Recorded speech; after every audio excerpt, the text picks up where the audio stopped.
сабакка тиешелүү суроолоруңуздар болсо бериңиздер, колдон келишинче жооп берүүгө аракет кылалы. Assalamu alaikum wa rahmatullahi wa barakatuh, ustaz. Wa aleykum assalam rahmatullohi wa barakatuh. Ustaz, салам бергенде оң жакка, сол жакка көз менен ийинди карайсызбы же ошол суроону берейин дейм сизге.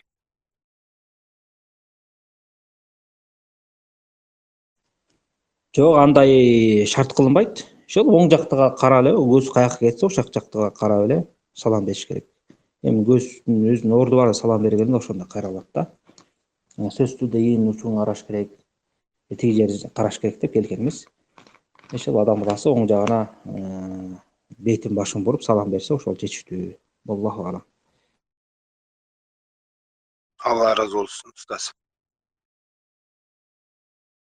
Аллах разы болсун, устаз. Жазуу түрүндө келген суроо бар экен.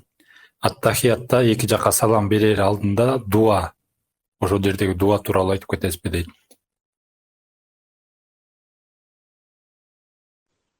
Жана эле сабакта айтып кеттик го, ошо каалаган дуаны кылса болот деп.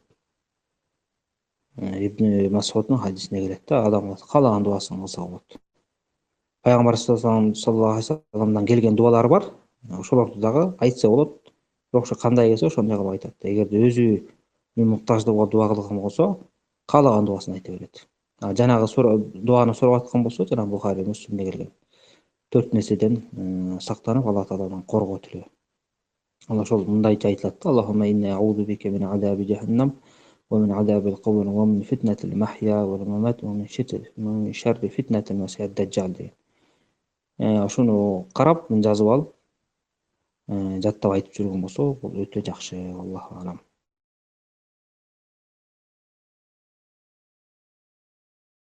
Устаз, анан көп сурашат, саждада турганда дуа кабыл,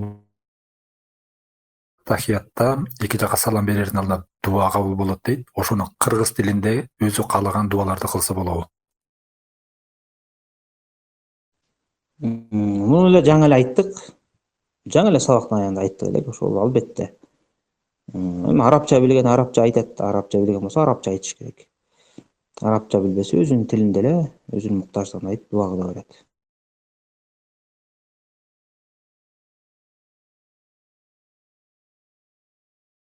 Эгер намаздардын кыймылдарынын арасында Аллаху акбар деп айттымбы же айтпадымбы деп күмөн санап калса, кандай кылыш керек дейт?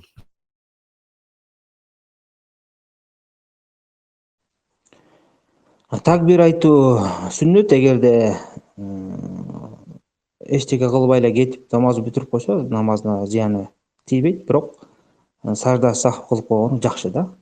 Эгерде колдон келсе, саламга чейин сажда, эки сажда сахва кылып койсо жакшы. Анткени сүннөттү да таштаганда сажда кылып койсо дурус болот. Аллаху алам.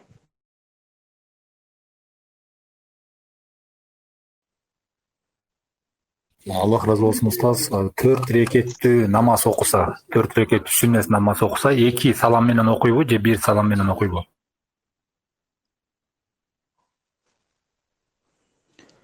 Эми бул сурап аткан киши нафил жөнүндө сурап атса керек. Албетте парыз болсо, атайын 4 рекеттүү болгон парыз болсо, аны үзбөздөн бир салам менен бүтүрөбүз да. Нафилди сурап аткан болсо, нафил 2 түрдүү болот. Күндүз окулган нафилдер, аны ошо 4 рекет катары менен окуй берсе болот, бирок жакшыраагы 2 бөлүп койгону жакшы да. Түнкү намаздарды сөзсүз түрдө 2 рекеттен окуш керек. Түн ичинде туруп ташаххуд намазын окуйм деген болсо, ошону 2 рекеттен окуш керек. Пайгамбар саллаллаху түнкү намаз 2 рекет менен болот деп айткан да.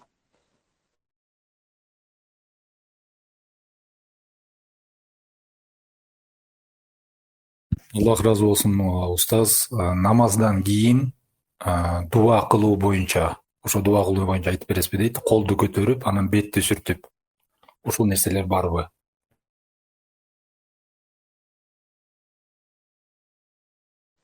Намаздан кийин ар ким өзүнүн эрки менен дуа кыла берсе боло берет. Бирок жамаат менен дуа кылган болбойт. Ар ким өзүнчө кылыш керек. Жамаат менен дуа кылган болот, андай негизинен келген эмес. Анан кол көтөрүлбөй дуба кылынат. Албетте жалпы жонунан айта турган болсок, Алла Таалага кол көтөрүп дуба кылып кайрылган бул жакшы нерсе, бирок ошо намаздан кийин ошо пайгамбар саллаллаху алейхи вассаламдын көптөгөн намаздары сыпатталып айтылып келген. Ошондо пайгамбар саллаллаху алейхи вассалам парыз намаздан кийин колун көтөрүп дуба кылды деп келген эмес. Ошондуктан кол көтөрбөй эле дуба кылабыз. Аллаху алам.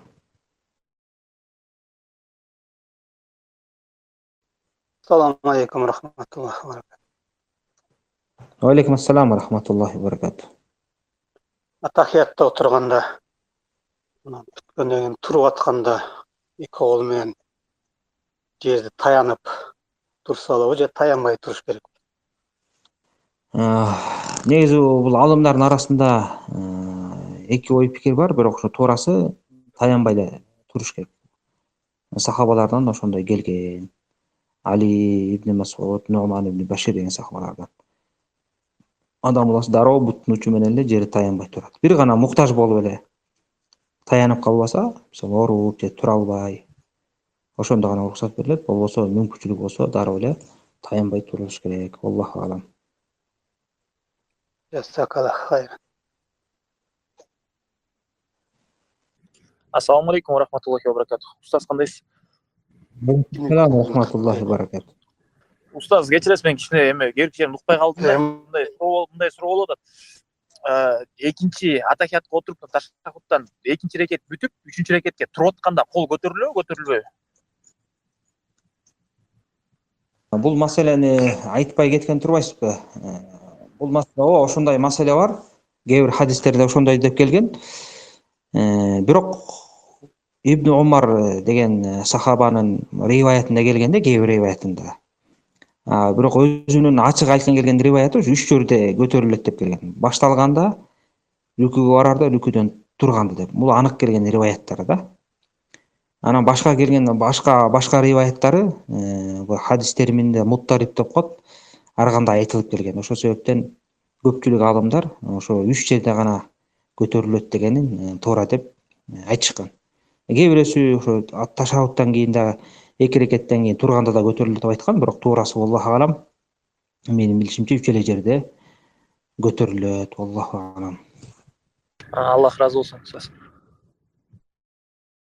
Аллах разы болсун, устоз. Имамдын артына турганда Фатиханы окуу тууралуу сурап жатышат. Эгер адам имамдын артынан туруп Фатиханы окуганга үлгүрбөй калса, кандай кылыш керек дейт? Имамга уюп аткан адамга Фатиханы окуш милдет эмес. Милдет эмес, эгерде айрыкча жарыя окуп аткан убакытта угуп туруш керек. Купия окуп аткан убакытта окуса болот, бирок үлгүрбөй калса, ошо имамдын намазы өтсө, аныкы да өтүп кете берет.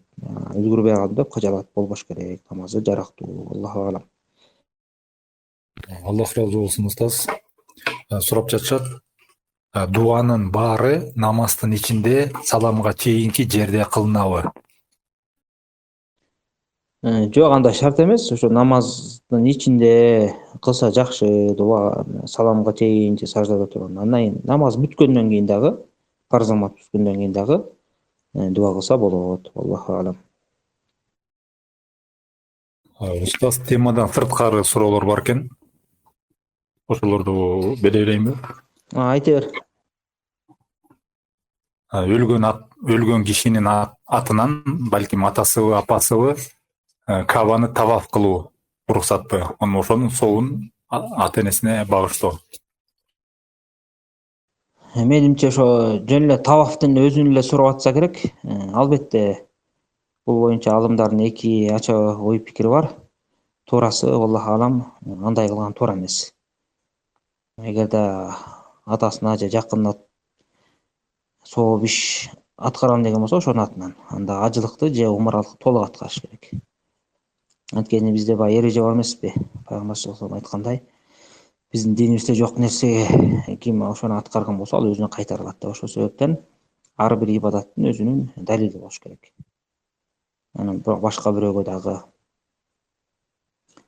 сооптуу иштери ошонун атынан аткарууда дагы бул ибадат болуп саналат. Анан ага далил менен кылышыбыз. Ошондуктан тавафтын өзүн гана аткарууга эч бир далил келген эмес. Ошондуктан болбойт деген аалымдардын ою туура. Аллаху алам. Аллах разы болсун устаз. Сурап жатышат. Умрага же чоң ажылыкка барган кишилер келгенден кийин ажы той деп коет экен, ушул ажылык тоюн кылышат экен. Бул канчалык деңгээлде туура? Ал ажы той деген негизинен туура эмес. Кээ бир жерлерде өтө эле аша чабуу менен баягы майрам катары жыл сайын барып келген күнүн белгилешип болсо, барып келген ажылар очередтешип тамак ичип ушундай белгилеп алышкан. Негизи бул туура эмес да, ажыга барып келген адам сөзсүз той бериш керек экен деген туура эмес түшүнүк. Ооба эми алыстан сапардан келген адамга адамдар, туугандары же жакындары учурашып келсе, аларга сыйлап коюп ал эчтеке эмес. Бирок ошол чектен чыгып башка бир этикат менен, туура эмес түшүнүктөр менен атайын той кылып ушуну өткөрүү ал шариятта келген эмес. Болгону баягы адаттагыдай адамдар келип учурашып, жолугуп кеткен болсо, өзүнүн колунан келген тамагын берип койсо, ал уруксат, андан башкасы уруксат эмес. Аллах разы болсун устаз. Супермаркетте арак жана сигарет саткан жерде пол жууп иштесе болобу дейт. Арак жана сигарет саткан бөлүмүндө пол жууп. Эгерде ошол эле ошо арак, сигарет саткан бөлүмүндө иштей турган болсо, ал жерде иштеге болбойт. Башка бөлүмдөрүндө иштей берсе болот, бирок бош жеринде иштебеш керек. Аллаху алам. Намаз окуп аткан киши алдына сутра сөзсүз коюш керекпи?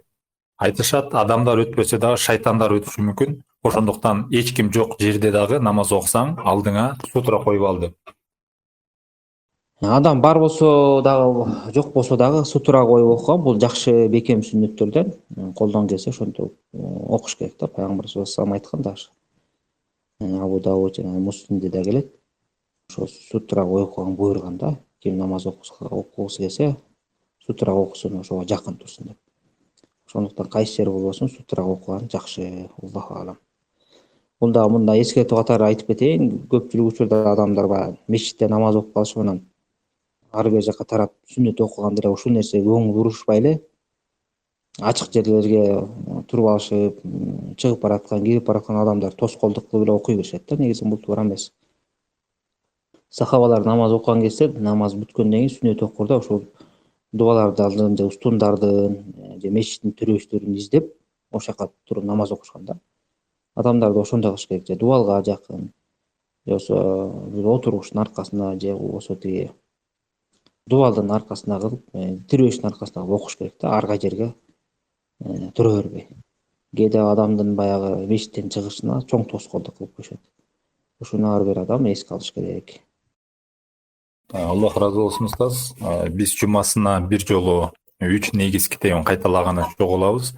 Анан ошол жерде автор айтып атат, эң биринчи элчи Нух болгон деп. Ошондо Адам алейхиссалам бул пайгамбар болгонбу? Же ал эң биринчи элчи Нух деп жазылыптыр да?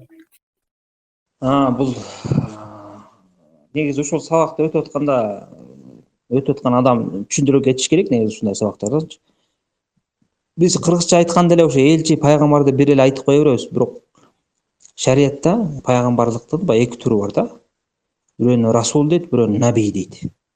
Экөө териң биздин тилибиз боюнча пайгамбар аталат. Шариятта расул менен набийдин айырмасы бар да. Анан ошо расулдардын эң алгачкысы ошо Нух болгон да. Адам алейхиссалам наби болгон. Ошондуктан ошо пайгамбарлардын алгачкысы расул болгондуктан ошо Нух болгон деп айтып кетилет.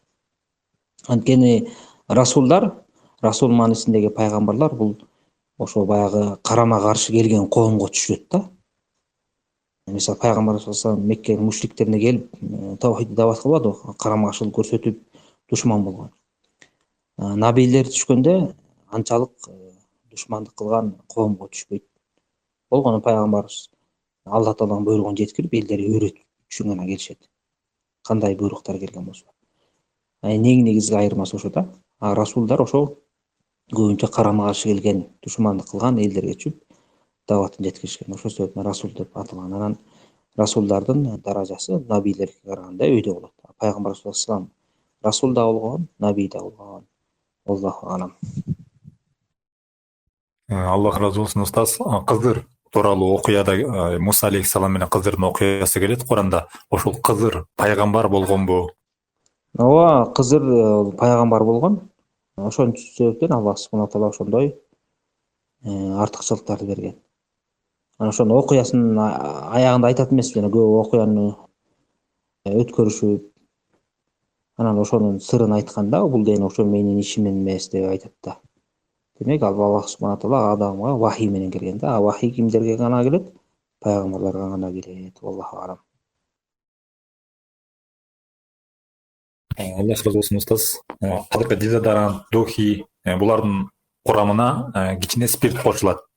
Ошондой дезодорант, духилерди колдонсо болобу? Аллаху алам, менин билишимче эми ошол спирт анча мынча составы баягы жытты кармаш үчүн эле кошулат эмес. Анан менин угушумча, билишимче, ошол сепкен кезде жытын калтырып спирти көтөрүлүп учуп кетет деп айтышат да. Анан эгерде ошондой болсо, албетте колдонгон болот. Анткени ал денеге жабышып, ал калбайт да, нажас нерсе. Калбагандан кийин анын өкүмү жок эсе болуп саналат. Аллаху алам. Аллах разы болсын устаз. Намаз окубай өтүп кеткен кишилер үчүн дуа кылса болобу? Эми намаз окубаган адамдар ар түрдүү болот да. Кээ бирөөсү мисалы өзүнүн жашоосунда атеисттигин, кафырлыгын билдирип өтүп кеткен адамдар болот. Эми ар ким өзүнүн тууганын же жакынын билет да. Анда адамдар болсо кечирим сураш керек. Эгерде мусулман болуп динди кабыл алып намаз окубай кеткен болсо, иншалла кечирим сураса болот. Анткени аларды биз кесе айтып кафыр болду деп айта албайбыз. Бул маселеде талаш бар. Ошондуктан кечирим сураса өтөт. Аллаху алам.